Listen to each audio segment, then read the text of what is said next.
Welcome to Mastering the Next, a cutting-edge podcast that explores the future of graduate, online, and non-traditional education through the lens of AI and technology.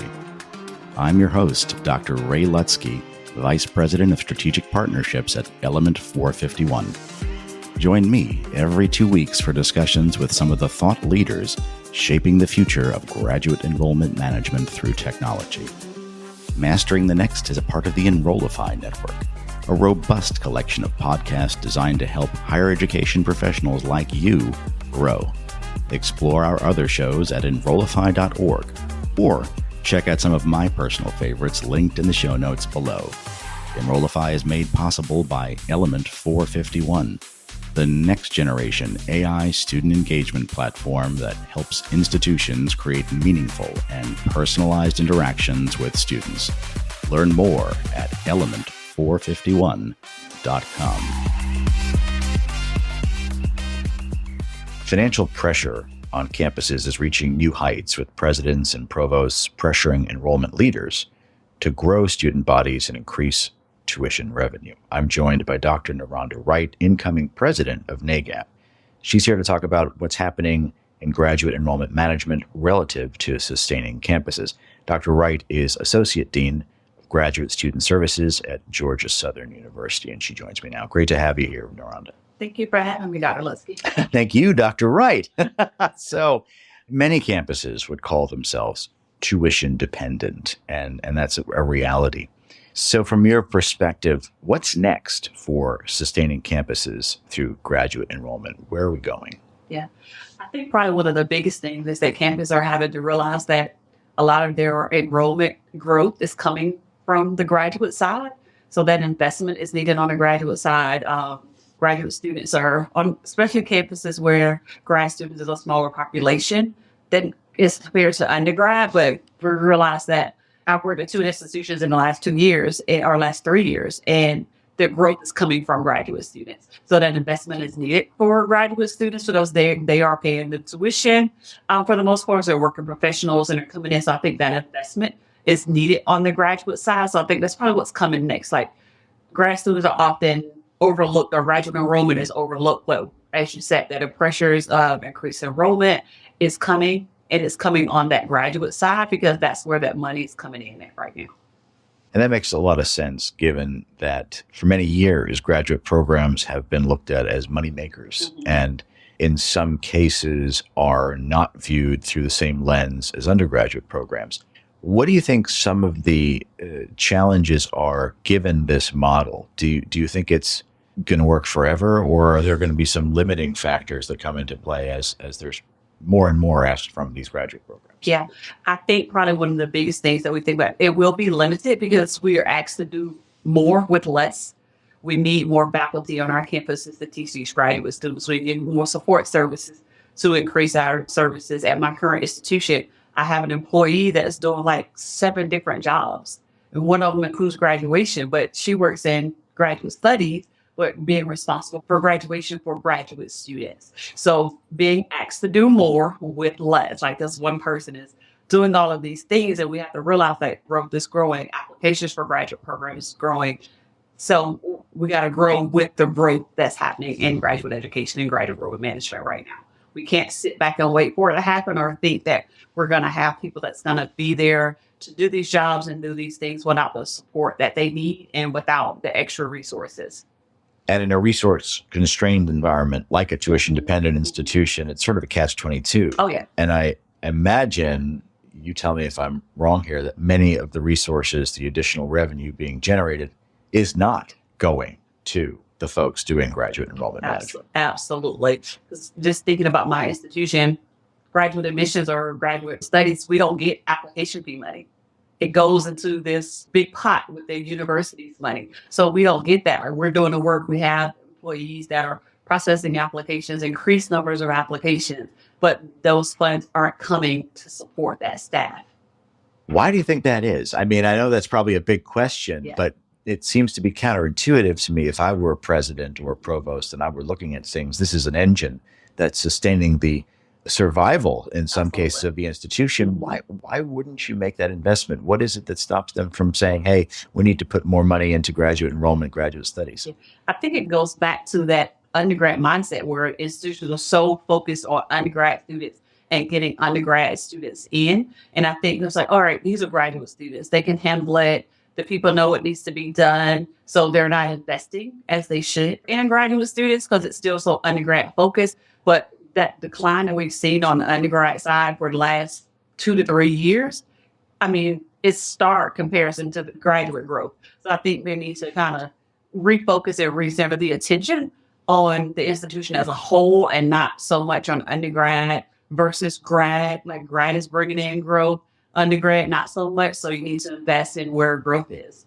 That makes sense to me. Yeah. Oh, yeah. For some reason, it doesn't seem to happen. And I think that is part of the undergraduate mindset that most institutions will look at undergraduate as the prize and spend a lot of time the looking. bread and butter, so to speak. So Absolutely. Yeah. And then the graduate is just sort of the dirty money. It's not. Absolutely. Yeah. Yeah. So on that point, Dr. Wright, I'm curious, on the undergraduate side, selectivity is a big deal. Mm-hmm. And as graduate programs try to grow, certainly the applicant pool isn't getting so big that the selectivity numbers stay the same. So is that an issue, you think? Or is it just going to be, well, we're going to be less selective so that we can grow tuition revenue on the graduate side? Where do you see that? Yeah, I think right now it's being less selective because we want more seats and butts and we want more students in programs. So it is less selective. You see application requirements are being dropped. Like we're not requiring GRE or GMAT or anything like that anymore because we're trying to get these students in. There are some programs that they're only asking for students to submit a transcript, not even a resume or a vita to kind of see. But I think like that push to grow is so hard right now that programs are like, all right, let's just get them in. And what do the faculty think about something like that? I can imagine that if they're used to a certain class size or they're used to a certain caliber of student, Yes. not only are they being pressured to take more students, you're being pressured to enroll more students, but they're being pressured to teach more students. Absolutely. It seems like it's sort of a cascade. I mean, what do the faculty have to say about all of this? Yeah. I mean, I don't think they're happy because their teaching load is increasing. They're asked to do more again, do more with less. But we need to get these students in. They are talking about it at Faculty Senate. They're talking about it program directors meetings. They're talking about it with their associate deans across campus. But it's like, what can you do? But I mean, it's to the point now where people are tired or burnt out. So people are leaving the field. People are starting going into consulting or going into working with some of our vendor partners versus staying in higher education. There are alternatives for them to, instead of staying in being stuck or feel like they're stuck and asked to do more with less. It's a good point. I was actually talking in a prior episode of the podcast with Keith Ramsdell and Fran Reed about this very issue, about folks leaving the profession, not just on the faculty side, but specifically in enrollment management. Yes. And that kind of means the folks coming in, the younger professionals, are going to get handed off things that maybe they're less experienced with, and maybe they get burned out even quicker. Yes. So it just seems like the engine is running hot here as the tuition dependency is there, and the sustaining the campus is coming down to this group of folks who are under-resourced and potentially leaving. Use your crystal ball and kind of tell me where is this going to go eventually? I mean, it doesn't seem like it's a good situation, especially if these institutions are so dependent on tuition and the undergraduate population is not really going to be supporting that. Where's it? Is this going to break at some point? It's going to break or it's going to bend real well. People are burnt out. And you see on college campuses, like some of the offices within enrollment management, it's like a revolving door. Like you're getting people in and they're staying 3 to 6 months or maybe a year. And then it's like, yeah, this is not for me. Like this is way too stressful. I don't have the support I need. Like I see it every day.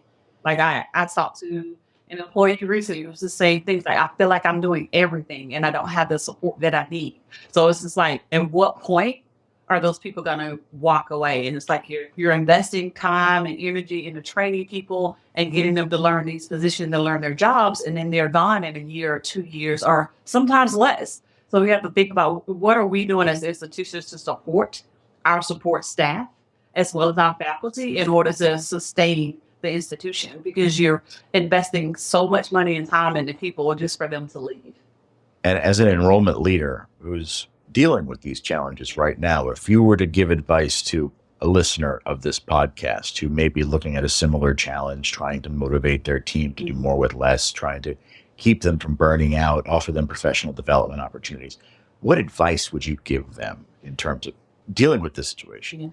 I think one of the biggest things for me, coming from the side where I was a graduate coordinator where I processed applications, I did recruitment fairs, I talked with students, I work with faculty, I work with staff. Coming from me, I think I have a unique perspective. And probably a lot of people in GM do, where I've done the work, so I've been that laborer. So in my leadership role, not one of the biggest things for me is I need to learn what you're doing as my staff member. If I don't know what you're doing, I can't support you.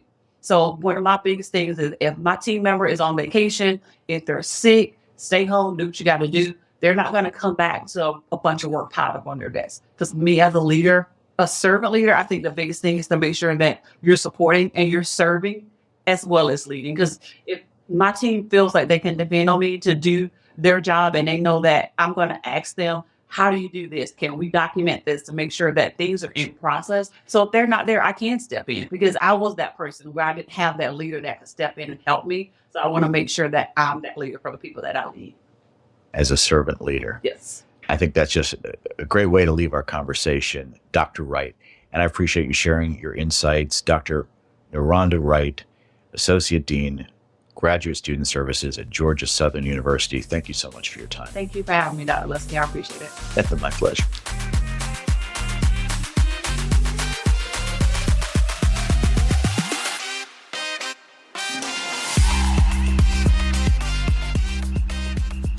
The Mastering the Next podcast is a part of the Enrollify podcast network. If you like this podcast, chances are you'll like other Enrollify shows too. Our podcast network is growing by the month, and we've got a plethora of marketing, enrollment, and higher ed technology shows that are jam-packed with stories, ideas, and frameworks all designed to empower you to be a better higher ed professional.